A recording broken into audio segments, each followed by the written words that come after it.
எக்கின் பாய், ரமலான் முடிய போகுது, ஜக்காத்தை கொடுத்து விட்டுருவோமா? யார் யாரு கொடுக்கலாம் சொல்ற, நோட் பண்ணிக்கோங்க. சொல்லுங்க. தலா ஒரு 1000 குடும்பங்களுக்கு 100 ரூபா. 1000 குடும்பங்களுக்கு 100 ரூபா. ஒரு 78 ஆண்களுக்கு கைலி சட்டை. 78 ஆண்களுக்கு கைலி சட்டை. 62 பெண்களுக்கு வாயில் புடவை. இந்த லிஸ்ட்ல மோதினாரை விட்டுட்டீங்க.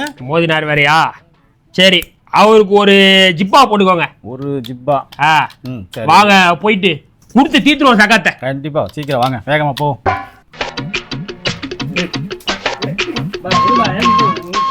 சண்டை போடாம வாங்கப்பா, எல்லாருக்கும் இருக்கு. என்ன எக்கின் பாய், நம்ம ஜக்காத்துனால ஏரியாவே அலருது, அடிச்சுக்கிறாங்கல. உங்களுடைய ஜக்காத்துனா சும்மாவா? சரி, 72 பேருக்கு கைலி சேலை என்ன, 58 பொம்பளைக்கு புடவை சேலை என்ன, 4-5 தான் இருக்கு. நீங்க எதுவும் பாத்து அமைக்கிட்டீங்களோ?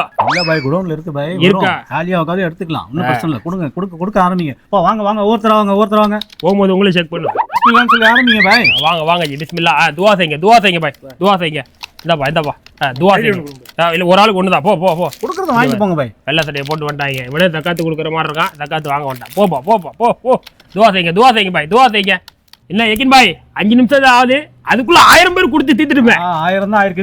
இந்த ஒரு 1000. வாங்க பாய், வாங்க. என்ன அப்படியா? என்ன ஒரு கைலி, இந்த ஒரு புடவை, இந்த ஒரு ஜிப்பா, இந்த எல்லாத்தையும் எடுத்துட்டு போ. ஜக்காத்து வாங்கிட்டு போ. பாக்குறது பாய், என்ன பாய் இதெல்லாம்? ஜக்காத்து பாய், அலற விட்டல ஏரியாவையே.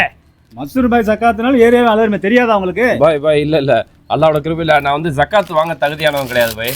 அம்மா, என்ன ஒரே பயங்கர அமர்க்களம் பண்றீங்களே? அதாவது நம்ம ஜக்காத்து தர வேண்டியது இருந்துச்சு இந்த வருஷம். தலா 100 ரூபா மணிக்கு 1000 குடும்பங்கள் கொடுத்து அசத்திட்டேன்.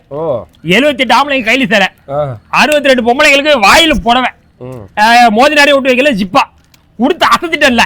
மன்சூர் பாய், உங்களோட இந்த நோக்கம் அல்லாஹ் உண்மையில உங்களுக்கு கூலி கொடுப்பான். ஏழைகளுக்கு இது மாதிரி கொடுத்து உதவி செய்யணுன்றது உங்களுக்கு அல்லாஹ் கூலி கொடுப்பான். ஆனா அது நீங்க சாதாரண தர்மங்கள் அந்த மாதிரி கொடுத்தீங்கன்னா அது ரொம்ப சிறந்ததா இருக்கும்.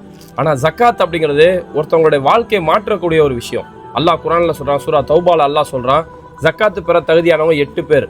ஏழைகள், மிஸ்கின்கள், அடிமையா இருக்கவங்களுக்கு உரிமை விடுறதுக்கு, மனம் திருந்தியவர்கள், கடனாளிகளாக இருப்பவர்கள், அல்லாஹ்வுடைய பாதையில் சொல்லி இப்படி ஜக்காத்து பெற தகுதியானவங்க சொல்லி அல்லாஹ் ஒரு 8 பேர் லிஸ்ட் கொடுக்குறான். இந்த ஜக்காத்தோட ஒரு அடிப்படை நோக்கமே என்னன்னா, அந்த ஜக்காத் அவங்களுடைய வாழ்க்கையை ஒட்டுமொத்தமா மாற்றணும். ஒருத்தர் கடனாளியா இருக்கிறாரா, இந்த ஜக்காத்தை நம்ம அவர் கொடுக்கறது மூலியமா அந்த கடன்ல இருந்து அவர் விடுதலை பெறணும். ஒருத்தர் அடிமையா இருக்கிறாரா, அவருக்கு நம்ம ஜக்காத்து கொடுக்கறது மூலியமா அந்த அடிமைத்தனத்துல இருந்து அவர் வெளியில வரணும்.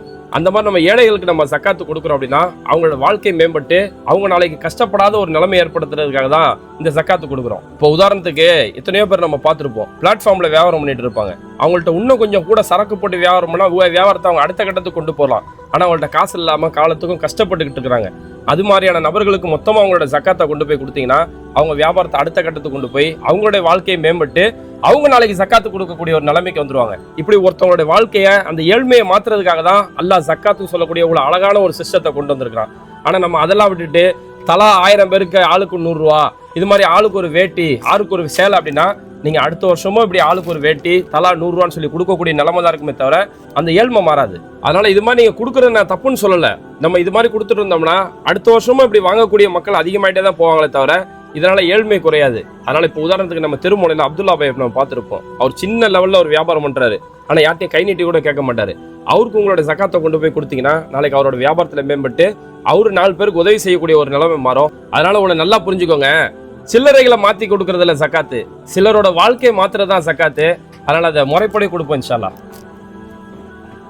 அவர் கிடக்காரு பாய். நம்ம பெருநாளைக்கு என்ன பண்ணுவோம், நம்ம வாசல்ல ஒரு 1500 பேருக்கு பிரியாணி போட்டுருவோம். என்னங்கிறீங்க? எனக்கு எழுதிடுவா.